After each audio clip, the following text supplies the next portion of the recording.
some of the works that we really put in a lot of effort don't get the same attraction. Industrial job, like let's say a metal prison toilet bowl, might not get the same appreciation as a metal stool, for example.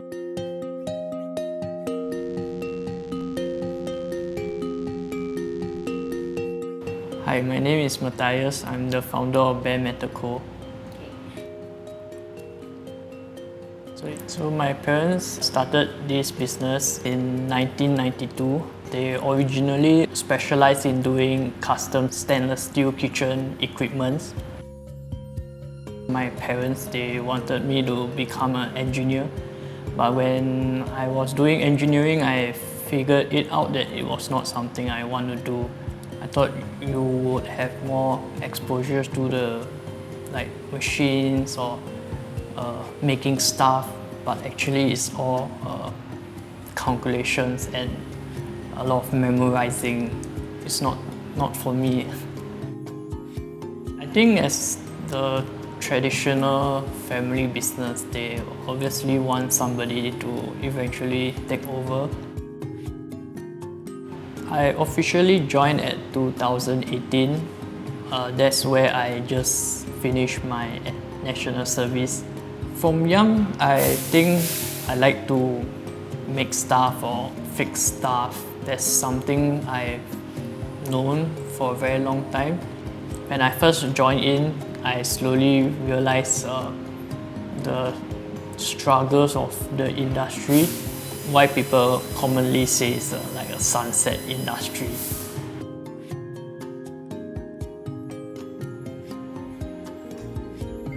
So these are actual fabrication techniques that we explored in our workshop.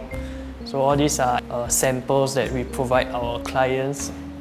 Yeah. For all this, because we don't have a mass production press, a lot of people might assume we press this out, but these are individually bent downstairs.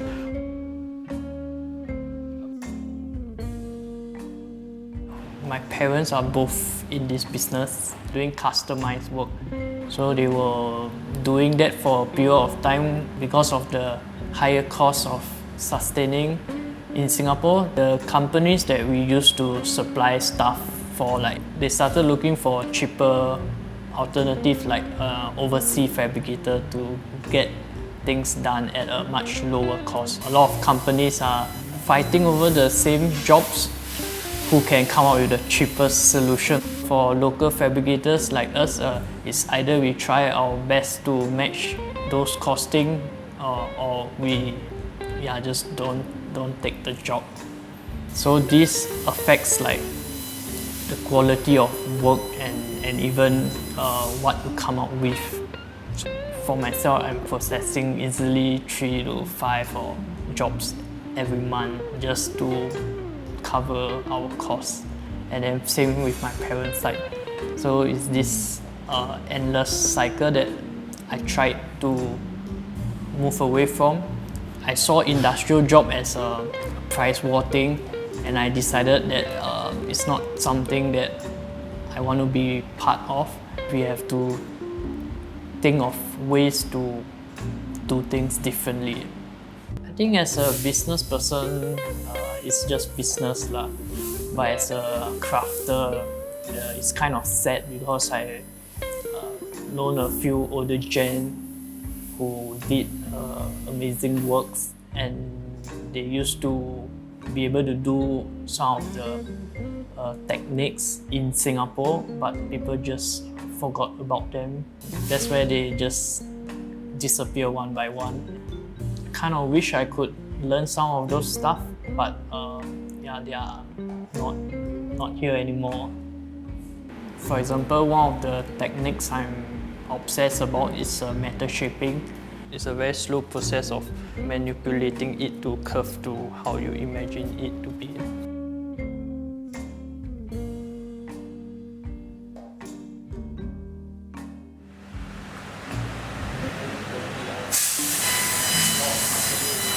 While I was helping out with the family business, I started to make more of my own stuff that I feel like making. I remember making a metal rose, and then I posted it on social media, and then I had like very positive feedback from my friends. I think that really helped spark this whole rebranding. We did certain things like TikTok, for example, coming out with our own product. When we talk about traditional metal crafting, when certain clients they want something unique, some of the techniques can't be achieved using machines. Stuff that they make like 100 years ago, and they don't compromise on the complexity of the product. So to me, traditional craft is very versatile. We are forced to be creative, whereas fabrication we are very limited to our machines, and that part of it is what I think makes bare metal unique, because we kind of use the best of both sides to achieve our work. At the beginning, I did more industrial jobs, for example, for a semiconductor factory. So I had to custom create this work table for them.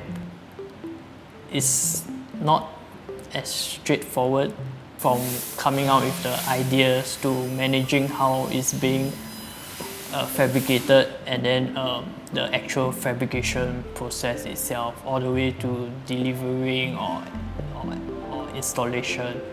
I thought by having a brand, people would be more appreciative, or we attract people that want us to make their work. So we hope to be viewed as somewhat as a designer or a brand, rather than just a metal fabricator. Doing customized work is, I think, what me and my family is known for or supposed to be doing, be it a kitchen or industrial work or art sculpture. So we share the same machines and manpower, but the products that we make are totally different. These are some of our own products that we design. So this actually is our most sold product, flat pack. Never really had the chance to properly feature it or market it yet. Yeah. And then this, our most famous viral stool. This we call it Ama stool. Yeah, you can sit on it. I think at the end of the day, we are just trying to contribute to sustain the workshop. I never thought it would be like this full brand that I imagine it today. But then somehow, through the months or years, it kind of made me feel like, yeah, this is the direction I'm supposed to go towards.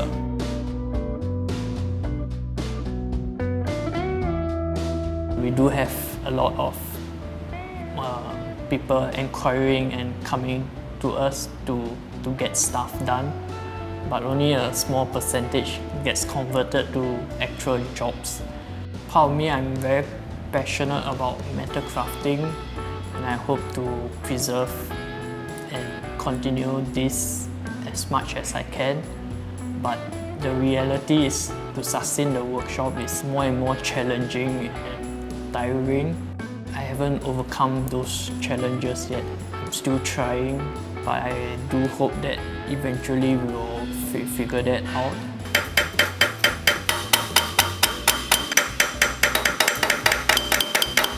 So now we're going to do the assembly portion. So maybe need you all to create this layout. So make sure it's pressed in the middle, and then the order is correct. Then you all can screw into the stem.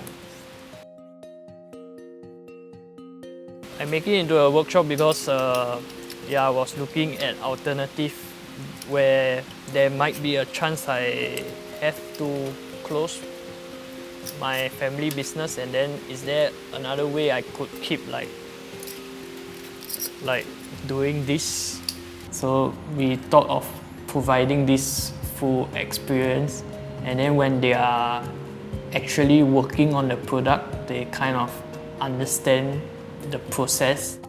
Right now the workshop are catered to really for everyone who just wants this experience to make something.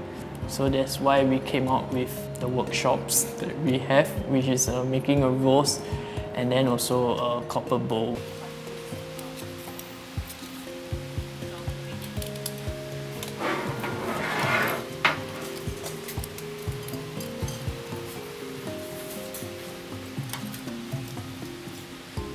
Then how close you want the rose or how wide you want is up to you all.